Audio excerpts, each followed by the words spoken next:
ذلك الكتاب لا ريب فيه هدى للمتقين. أعوذ بالله من الشيطان الرجيم. بسم الله الرحمن الرحيم. وإذا طلقتم النساء فبلغن أجلهن فلا تعضلوهن أن ينكحن أزواجهن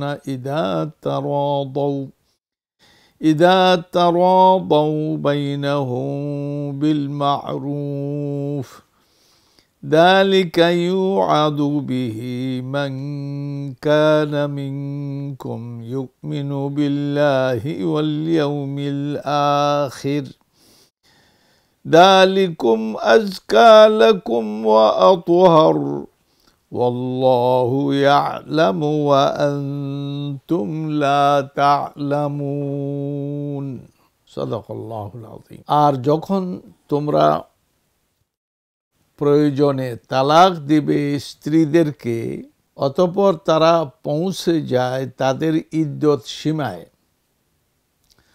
তখন তোমরা তাদেরকে বিঘ্ন সৃষ্টি করবে না তাদের নতুন স্বামী গ্রহণে, যদি তারা নিয়ম মাফিক পরস্পর বিবাহ বন্ধনে সম্মত হয়।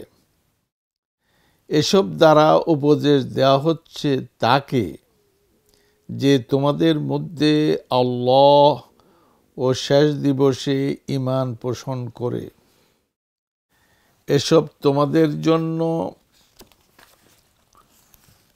পরিচ্ছন্নতা ও পবিত্রতা, এবং আল্লাহই জানেন, তোমরা জানো না।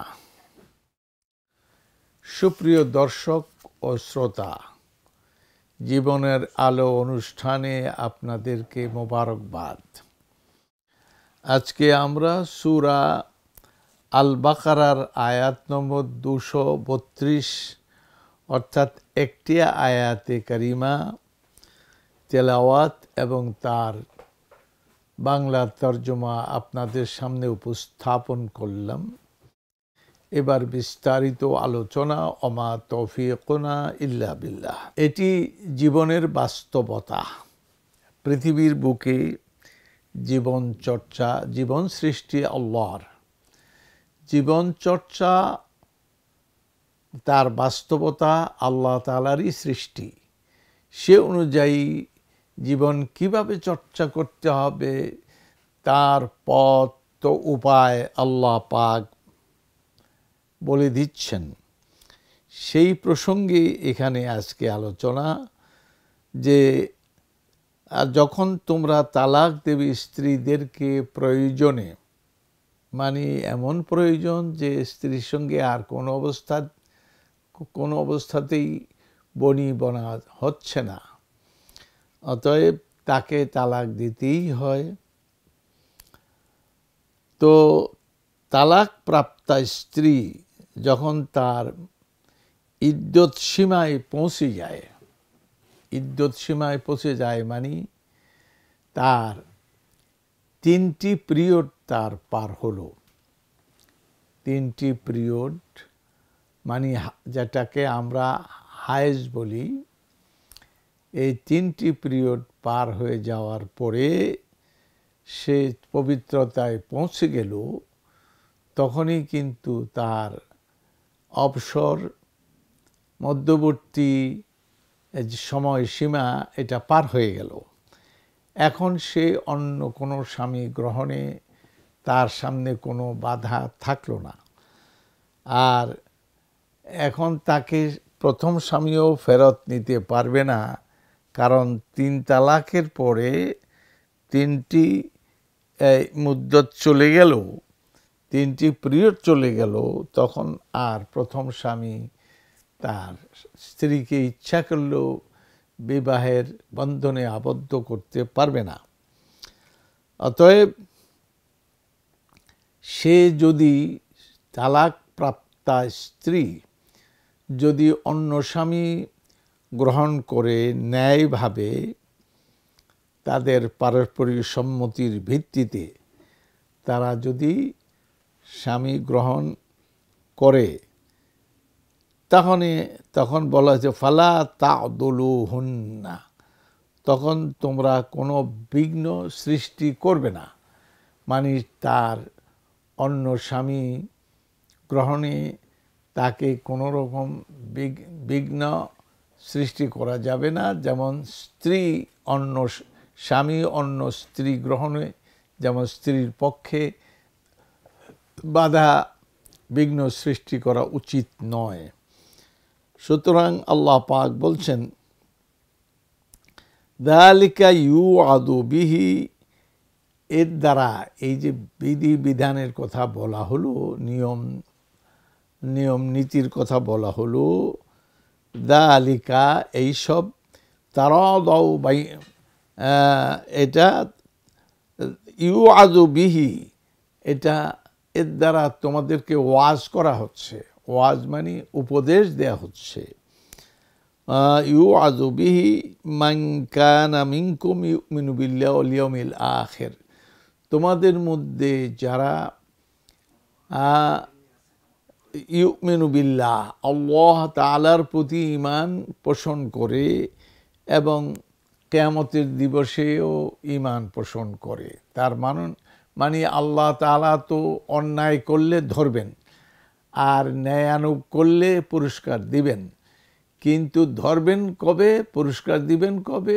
ওই যে পরকাল, যেখানে জীবিত অবস্থায় আল্লাহর সামনে আনিত হবে তোমরা, তখন আল্লাহ তাআলা ন্যায় নীতির পুরস্কারও দিবেন আর অন্যায় দুর্নীতির শাস্তিও দেবেন। সেই জন্য এখানে যৌক্তিকভাবে বলা হয়েছে প্রথম নম্বরে আল্লাহর প্রতি ঈমান পোষণ করা, কারণ আল্লাহই ওয়াদা করেছেন পরকাল হবে, অতএব এটা আল্লাহর সঙ্গে জড়িত। এই জন্য প্রথমে আল্লাহর প্রতি ঈমান, 2 নম্বরে আর আখিরাতের প্রতি ঈমান যদি থাকে, কারণ আল্লাহর প্রতি ঈমান রাখলেও ঈমান হবে না। যদি আখিরাতের প্রতি ঈমান না রাখে কেউ, তাহলে তার ঈমানের কোনো মানে হয় না। অতএব আখিরাতে পুনর্জীবিত হবে, আল্লাহর সামনে আনিত হবে এবং তার জিজ্ঞাসিত হবে। এই সিস্টেমের উপরে যারা ঈমান রাখে, যালিকুম আজকা লাকুম ওয়া আতহার, এটা হলো তোমাদের জন্য পরিচ্ছন্নতা এবং পবিত্রতার একটা নির্দেশ ব্যবস্থা। পরিচ্ছন্নতা, স্বামী স্ত্রী মিলে জীবন চর্চার যে পরিচ্ছন্নতা, আর পবিত্রতা, কারণ পবিত্রতা জীব জন্তুর মতো নয়। তোমরা সুন্দরভাবে পবিত্রভাবে নীতিগতভাবে মানে স্মরণ করতে পারো এবং নিজেরা এই ব্যাপারে টনটনে থাকবে যে এটি হলো পবিত্রতা। আল্লাহু ইয়ালামু ওয়া আনতুম লা তা'লামুন, আর আল্লাহ যে এই বিধিবিধান দিলেন, যেহেতু তিনি জানেন, জানা থেকেই ইলম, জ্ঞান থেকে উৎসারিত এই ব্যবস্থা, সেই জন্য আল্লাহু ইয়ালাম, আল্লাহ তাআলার এই গুণটা মনে রাখতে হবে, তিনিই জানেন, আর জানেন বলেই তিনি বিধি বিধান দিচ্ছেন। ওয়া আনতুম লা তা'লামুন, আর তোমাদের অবস্থা মানে মানুষের অবস্থা, লা তা'লামুন, তোমরা কিন্তু জানো না। তোমাদের জানার সীমাবদ্ধতা, মানে কি বলবো, প্রত্যেকটা ব্যাপারই, তুমি আজকে আসো, কালকে থাকবে কি থাকবে না এটা তোমার জানা নাই। তুমি কালকে বাঁচবে, এই রাত্রটা তুমি পার করতে পারবে, আর তুমি এখন সুস্থ, রাত্রে তুমি অসুস্থ হয়ে পড়বে, এটাও তুমি জানো না। কাজে তোমার জানার কোনটা, যেটা সন্নিকটে, যে জিনিসটা জীবনচর্চার জন্য সন্নিকটে, সেটাও তো জানো না। অতএব নীতিগতভাবে ধরে নিতে হবে তোমাদের জানার সীমাবদ্ধতা, আর আল্লাহ তাআলা সব কিছুই জানেন, আর জানেন বলেই তিনি তার বান্দাদেরকে বিধি বিধান প্রয়োগ করছেন, আরোপ করছেন, যাতে করে তারা জ্ঞানের আলোতে জীবনযাপন করে এবং সুষ্ঠু এবং সুন্দর জীবনযাপন করতে পারে। অতএব এই পরিচ্ছন্নতা থাকা এবং পবিত্রতা, এটা সব মনে রাখতে হবে, এটার মধ্যেই পবিত্রতা পরিচ্ছন্নতা। আল্লাহ তাআলার কাছে তৌফিক চাই, আল্লাহ যেন আমাদের সবাইকে এই নীতি কথার উপরে যা ঈমান রাখি এবং সে অনুযায়ী জীবনটাকে গড়ি, যাতে দুনিয়াও সুন্দর হয়, আখিরাতেও অনাবিল সুখের অধিকারী হই। আল্লাহ তাআলা তিনি তৌফিক দাতা। ইন্নাহু ওয়ালিয়্যু যালিকা ওয়া আলা মা ইয়াশাউ কাদির। ওয়াসসালামু আলাইকুম ওয়া রাহমাতুল্লাহি ওয়া বারাকাতুহু। ذلك الكتاب لا ريب فيه هدى للمتقين